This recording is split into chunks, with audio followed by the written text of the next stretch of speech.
David Vijay ആണ് പള്ളുരുത്തിയിൽ നിന്നും. Shri David Vijay, താങ്കൾ എങ്ങനെയാണ് ഇപ്പോഴത്തെ ഈ തെരഞ്ഞെടുപ്പ് ഫലത്തെ വിലയിരുത്തുന്നത്? പൊളിറ്റിക്സ് ഒക്കെ ആഴത്തിൽ പരിശോധിക്കുകയും വിലയിരുത്തുകയൊക്കെ ചെയ്യുന്ന ആളാണ്. പറയൂ. ഏതായാലും ഞാൻ അങ്ങനെ ഷേക്സ്പിയർ പറഞ്ഞിട്ടുണ്ടോ എന്ന് എനിക്ക് അറിഞ്ഞുകൂടാ. കോൺഗ്രസിന്റെ വിജയം എന്ന് പറയുന്നതിനേക്കാളും കൂടുതൽ ഇത് ഇടതുമുന്നണി അവരുടെ നേട്ടം എന്ന് പറഞ്ഞാൽ പണ്ട് ഷേക്സ്പിയർ പറഞ്ഞ കൂട്ടാണ്. When an old man marries a young lady, neighbors will enjoy. അതിപ്പോ ഇടതുമുന്നണിയെ ഒരു കാര്യപ്രാപ്തി ഇല്ലാത്ത ഒരു നിലയിൽ ലീഡ് ചെയ്തുകൊണ്ടിരിക്കുമ്പോൾ ഇത് സ്വാഭാവികമായിട്ടും പ്രതീക്ഷ പോലെയാണ് വരുന്നത്. കാരണം ആ കരുവന്നൂര്, ബാങ്ക്, തൃശ്ശൂരൊക്കെ UDF ഇങ്ങനെ കിട്ടും, ഇങ്ങനെ അടിച്ചു കയറുന്ന ഞാൻ പ്രതീക്ഷിച്ചിട്ടില്ല. 45 വർഷമായിരിക്കുന്ന കോഴിക്കോട് കോർപ്പറേഷൻ. അതുകൊണ്ട് ഇത് കാണുന്നവർക്ക് എല്ലാം വളരെ വിചിത്രമായിട്ടാണ് തോന്നുന്നത്.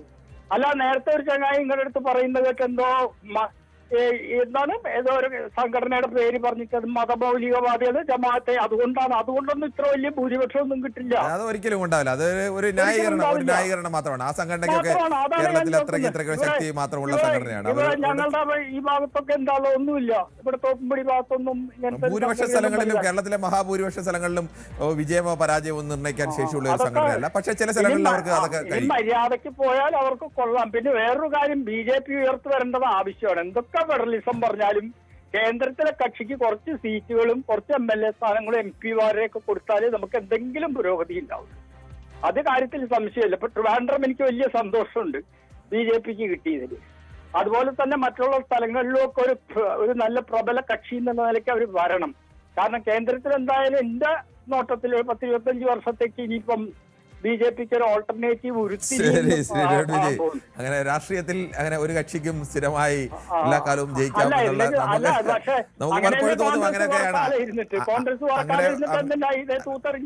അല്ല, അതാണ് പറയുന്നത്. അങ്ങനെ എത്രയോ സ്ഥലങ്ങളിൽ ഉണ്ടായിരിക്കുന്നു വലിയ ശക്തികൾ. ഇപ്പൊ നാളെ ഇനി ആരാണ്, എവിടെ BJP ആണോ ജയിക്കാൻ പോകുന്നത്, മറ്റു പാർട്ടിയാണോ, അത് പറയാൻ കഴിയില്ല. നിയമസഭയിലേക്ക് കോൺഗ്രസ് ജയിച്ചു കഴിഞ്ഞിട്ടുണ്ടെങ്കിലും സാമ്പത്തിക സ്ഥിതിയിൽ നമ്മളുടെ കാര്യത്തിൽ വലിയ കേമൊന്നും ഉണ്ടാവില്ല. കാരണം ഒന്നും കൂടി ഞെരുക്കും കേന്ദ്രം, ഫണ്ടൊന്നും കൊടുക്കാതെ. ശരിയല്ലല്ലോ. അങ്ങനെ ഫെഡറലിസം പറയുമ്പോ അങ്ങനെ ഒരു സംസ്ഥാനത്തെ ഏത് പാർട്ടി ഭരിച്ചാലും അങ്ങനെ ഞെരുക്കുക എന്ന് പറയുന്നത് ഒരു ശരിയുള്ള നിലപാടല്ല. EMS നമ്പൂതിരിപ്പാട് ഇരിക്കുമ്പോ അവരും ഞെരുക്കിയിട്ടുണ്ട് കോൺഗ്രസ്സുകാർ കേരളത്തെ ഇട്ടിട്ട്. അരി എവിടെ, തുണി എവിടെ, പറയൂ നമ്പൂതിരി എന്നും പറഞ്ഞുകൊണ്ട് അന്ന് KSUക്കാര് പിള്ളേരെ ഇറക്കിയിട്ട് ഈ ഉമ്മൻചാണ്ടിയും മറ്റവരും ഒക്കെ കൂടി. ഇപ്പൊ അതുപോലെ എന്തായാലും ഇത് ആര് വന്നാലും ഇത്രയൊക്കെ തന്നെയാണ്. നമ്മുടെ സംസ്ഥാനത്തിന്റെ കാര്യം വലിയ കഷ്ടമായിട്ടാണ്. ശരി, ഓക്കെ. താങ്കളുടെ അഭിപ്രായം എങ്ങനെയാണ്? ശ്രീ സന്തോഷാണ്, ചെന്നൈയിൽ നിന്നാണ് വിളിക്കുന്നത്. ശ്രീ സന്തോഷ്, താങ്കൾ ചെന്നൈയിൽ ഇരുന്ന് എവിടെയാണ്, നാട്ടിലെവിടെയാണ്? നാട്ടില് ഞാൻ മാവേലിക്കരയാണ് സാർ. മാവേലിക്കരയാണ്. ഓക്കെ, മാവേലിക്കര ആരാണ് വിജയിച്ചത്? മാവേലിക്കര വള്ളികുന്നത്ത് LDF പകുതി, ഞങ്ങളുടെ എന്റെ വള്ളികുന്നം വില്ലേജാണ്. LDF പകുതി ഉണ്ട്, UDF പകുതി ഉണ്ട്. അതുപോലെ തന്നെ LDFന് വലിയ മേൽക്കൈയുള്ള സ്ഥലമല്ലേ? LDFന് മേൽക്കൈയുള്ള സ്ഥലമാണ്. സത്യം പറഞ്ഞാൽ എനിക്ക് ഒരൊറ്റ കാര്യം പറയാനുള്ളത്, LDFന്റെ ഈ ഒരു മണി എന്ന് പറഞ്ഞ ഒരു അപ്പച്ചൻ പറഞ്ഞ കേട്ടില്ലയോ, അവന്റെ വീട്ടിൽ നിന്ന് എടുത്താണോ കൊടുക്കുന്നത്? അവൻ പറഞ്ഞ എന്താണെന്നറിയാവോ? അവൻ എന്ന് പറയാതെ പറഞ്ഞോളൂ. നമ്മൾ ആ ഒരു പ്രായമായ ഒരാളെ നമ്മൾ പ്രയോഗിക്കുമ്പോൾ അവൻ എന്ന് ഉപയോഗിക്കേണ്ട. താങ്കൾ പറഞ്ഞോളൂ, അഭിപ്രായമൊക്കെ പറഞ്ഞു. ശരിയാ, എനിക്ക് അത്രയ്ക്കും ദേഷ്യമുണ്ട്. പുള്ളി പറഞ്ഞെന്ന് പറഞ്ഞ ഞങ്ങളുടെ സർക്കാർ കൊടുത്ത കണ്ടില്ലേ, അവന്മാരെടുത്ത് തിന്നിട്ട് ഞങ്ങൾക്ക് വോട്ട് കൊടുത്തില്ലെന്ന്. ഈ ഇദ്ദേഹത്തിന്റെ വിചാരം എന്ന് പറയുന്നത്, ഈ സർക്കാർ എന്ന് പറയുന്നത് ഇതാണ്. സർക്കാർ എന്ന് പറഞ്ഞ ഈ പുള്ളിയുടെ വകയാണോ? സർക്കാർ കൊടുക്കുമ്പോ പാവപ്പെട്ടവനെ സഹായിക്കേണ്ടപ്പോ സഹായിക്കണം, അവർക്ക് വേറെ എന്തെങ്കിലും ആവശ്യം ഉണ്ടെങ്കിൽ അത് ചെയ്യണം. എന്നിട്ട് ഈ പുള്ളി ഈ വർത്താനം പറയുന്നത്, ഈ മണിയപ്പൂട്ടുള്ള ഈ ഉള്ളവമ്മ ഇങ്ങനെയുള്ള കക്ഷികളുള്ളതുകൊണ്ടാണ് ഈ CPM ഇങ്ങനെ പോകുന്നത്. ഈ മണിയക്കൂട്ടുള്ള ഇങ്ങനെയുള്ള അഹങ്കാരികളായിട്ടുള്ള ആൾക്കാരെ ഒഴിവാക്കുക ഒന്നത്. പിന്നെ UDFന്റെ കാര്യത്തിൽ ഒന്ന് പറയാനുള്ളതെന്ന് പറയുന്നത്, ഈ വോട്ട് ഇത്രയും കിട്ടിയല്ലോ എന്ന് പറഞ്ഞ് അവർ തമ്മിലടിക്കാൻ ശ്രമിക്കരുത്. തമ്മിലടിക്കാൻ ശ്രമിക്കാതെ ഈ LDFന്റെ കൂട്ട് ഏതെങ്കിലും ഒരു ടോപ്പിൽ നല്ലൊരു ഹൈറാർക്കി ഉള്ള നല്ലൊരു സെറ്റപ്പിൽ പോയിട്ട് അവര് നല്ലപോലെ ഭരണം കാഴ്ചവെച്ച് കഴിഞ്ഞാൽ വീണ്ടും UDFന് വരാൻ പറ്റും. പിന്നെ NDAയുടെ ഒരു കാര്യം കൂടെ പറയട്ടെ. ഈ NDA ചുമ്മാ ഈ കളിക്കുന്ന ഈ ലോകത്തുള്ളവരെ എല്ലാം, ക്രിസ്ത്യാനിയെ, മുസ്ലിമിനെ, ഹിന്ദുവിനെ എല്ലാം ഇട്ട് അടുപ്പിച്ചിട്ട് ഈ പരിപാടി കാണിക്കുന്ന പറഞ്ഞാൽ അത് നമ്പർ 1 ഫ്രോഡ് പരിപാടിയാ. ഒന്നത് അവര് ചിലപ്പം മോദി അവിടെ വന്ന് ചിലപ്പം അവിടെ അത് തരാം ഇത് തരാന്ന് പറഞ്ഞു. പക്ഷെ ഈ അടുപ്പീര് നിർത്തിയിട്ട് നല്ല ഭരണം കാഴ്ചവെച്ച് കഴിഞ്ഞാൽ വളരെ നല്ലതായിരിക്കും. ഈ ഹിന്ദുവിനെ എന്തിനാ ചുമ്മാ അടിപ്പിക്കുന്നത്? അല്ലാതെ നല്ല ഭരണം കാഴ്ചവെക്കുക, അതേ എനിക്ക് പറയാനുള്ളൂ. ശരി, താങ്കളുടെ അഭിപ്രായം വളരെ വ്യക്തമാണ്. പലപ്പോഴും കോൺഗ്രസിനെ പറ്റി പ്രതീക്ഷയുള്ള ആളുകൾ തന്നെ പറയുന്ന ഒരു കോമൺ അഭിപ്രായം നമ്മുടെ പ്രേക്ഷകർ തന്നെ കൂടുതൽ പറയുന്നത്, ജയിച്ചാൽ കൊള്ളാം, പക്ഷേ ഇനി നാളെ മുതൽ നിങ്ങൾ അടി തുടങ്ങരുത് എന്നുള്ള മട്ടിൽ തന്നെയാണ്. ശ്രീ പ്രസന്നനാണ്, മാളയിൽ നിന്നാണ്. ശ്രീ പ്രസന്നൻ, താങ്കൾ എങ്ങനെയാണ് ഈ കേരളത്തിന്റെ ഇപ്പോഴത്തെ ഒരു തെരഞ്ഞെടുപ്പ് ഫലത്തെ വിലയിരുത്തുന്നത്? നമസ്കാരം സാർ. നമസ്കാരം, പറഞ്ഞോളൂ.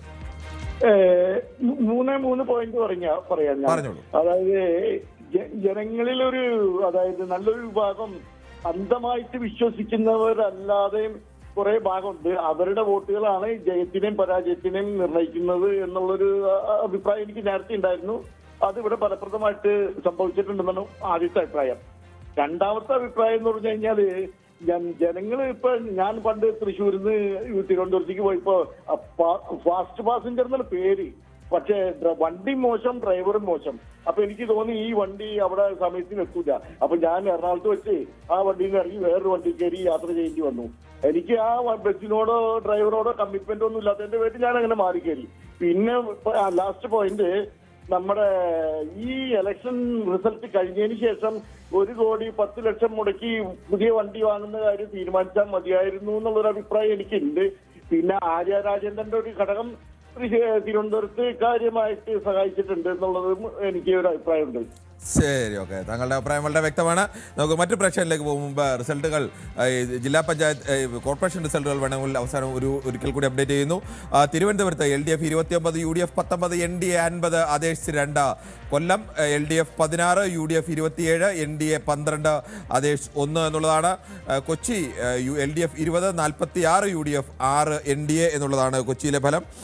മറ്റ് ADESH 4 കൊച്ചിയിലേത്. തൃശ്ശൂരിൽ 11 LDF, 33 അവിടെ UDF, NDA 8, മറ്റുള്ളവർ 4 എന്നുള്ളതാണ്. കോഴിക്കോട് LDFനാണ് മുന്നേറ്റം. 6 കോർപ്പറേഷനുകളിൽ കോഴിക്കോട് മാത്രമാണ് LDFനൊപ്പം നിൽക്കുന്നത്. 34-26 എന്നുള്ളതാണ് LDFും UDFും തമ്മിലുള്ള വ്യത്യാസം. NDAക്ക് അവിടെ 13 സീറ്റുകളുണ്ട്, മറ്റുള്ളവർക്ക് 3 സീറ്റ് എന്നുള്ളതാണ് അവിടുത്തെ അവസ്ഥ. മറ്റൊന്ന്, അവിടെ ആരും കേവല ഭൂരിപക്ഷം കടന്നിട്ടില്ല എന്നുള്ളത് കൂടിയുണ്ട്. ഇത് മുനിസിപ്പാലിറ്റി ആയതുകൊണ്ട് ചെയർമാൻ തിരഞ്ഞെടുപ്പ് രീതി അങ്ങനെയല്ല. കണ്ണൂരിൽ 15 സീറ്റ് LDF നേടിയപ്പോൾ 36 സീറ്റ് നേടിക്കൊണ്ട് ആധികാരികമായ വിജയമാണ് കണ്ണൂർ കോർപ്പറേഷനിൽ UDF നേടിയിരിക്കുന്നത്. അവിടെ NDAക്ക് 4 സീറ്റാണുള്ളത്. മുനിസിപ്പാലിറ്റികളിൽ ആകെയുള്ള 86 മുനിസിപ്പാലിറ്റികളിൽ 54 മുനിസിപ്പാലിറ്റി നേടിക്കൊണ്ട് UDF വ്യക്തമായ ആധിപത്യമാണ്. അവിടെ LDFന് 28 മുനിസിപ്പാലിറ്റികൾ മാത്രമാണ്. കഴിഞ്ഞ തവണ 41, 43 ആയിരുന്നു മുനിസിപ്പാലിറ്റികളുടെ അവസ്ഥ. NDAക്ക് 2 മുനിസിപ്പാലിറ്റിയാണ് ലഭിച്ചത്, മറ്റുള്ളവർക്ക് 1, ടൈ 1 എന്നുള്ളതാണ് ഇപ്പോഴത്തെ അവസ്ഥ. ഗ്രാമപഞ്ചായത്തുകളിൽ 504 ഇടത്തും അവിടെ നേടിയിരിക്കുന്നത്. 941-ൽ 504 ഇടത്തും പകുതിയിലേറെ സ്ഥലത്തും അവിടെ വിജയിച്ചിരിക്കുന്നത് UDF ആണ്. എക്കാലവും ഗ്രാമപഞ്ചായത്തുകളിൽ LDFനുണ്ടായിരുന്ന ഒരു മേൽക്കൈ കൂടിയാണ് ഇത്തവണ അവസാനിച്ചിരിക്കുന്നത്. 341 ഇടത്ത് മാത്രമാണ് ഇത്തവണ LDFന് മേൽക്കൈ നേടാൻ കഴിഞ്ഞത്. ഇനിയും ഭരണമാർഗം തീരുമാനിക്കാൻ കഴിയാത്ത 64 സ്ഥലങ്ങൾ, NDAക്ക് 26 സ്ഥലങ്ങളാണ് നിലവിലുള്ളത്. ജില്ലാ പഞ്ചായത്ത് 7 എന്നുള്ളതാണ് പ്രധാനപ്പെട്ട അവസ്ഥ. ബ്ലോക്ക് പഞ്ചായത്ത് 152-ൽ 79 ഇടത്തും പകുതിയിൽ കൂടുതൽ സ്ഥലത്തും UDF ആണ്. LDF 63. ഇനിയും തീരുമാനിക്കാനുള്ളത് 10, NDA 0 എന്നുള്ളതാണ് ഏറ്റവും ഒടുവിലത്തെ കണക്ക്. നമുക്ക് മറ്റൊരു പ്രേക്ഷകന്റെ അഭിപ്രായത്തിലേക്ക് കൂടി പോകേണ്ടതുണ്ട്. സ്വാഭാവികമായും ഇന്നത്തെ ദിവസം പ്രേക്ഷകർക്ക് കൂടി അവർക്ക് എന്തുകൊണ്ടാണ് വിജയമുണ്ടായതിനെ കുറിച്ചൊക്കെ പ്രതികരിക്കാൻ കാണും. അതുകൊണ്ട് തന്നെയാണ് ശ്രീ സിബിയാണ് ബാംഗ്ലൂരിൽ നിന്നാണ് വിളിക്കുന്നത്. ശ്രീ സിബി, താങ്കൾ എങ്ങനെയാണ് ഈ തെരഞ്ഞെടുപ്പ് ഫലത്തെ വിലയിരുത്തുന്നത്? ശ്രീ സിബി, താങ്കൾ കേൾക്കാമോ? താങ്കളെ TV ഒന്ന് മ്യൂട്ട് ചെയ്യോ സിബി? താങ്കളൊക്കെ മടങ്ങി വരാൻ ശ്രീ സുകുമാരനാണ് കണ്ണൂരിൽ നിന്നും. ശ്രീ സുകുമാരൻ, എങ്ങനെയാണ് താങ്കൾ ഇപ്പോൾ ഉണ്ടായിരിക്കുന്ന തെരഞ്ഞെടുപ്പ് ഫലത്തെ കാണുന്നത്? തെരഞ്ഞെടുപ്പ് ഫലം എന്ന് പറഞ്ഞാൽ സാറേ,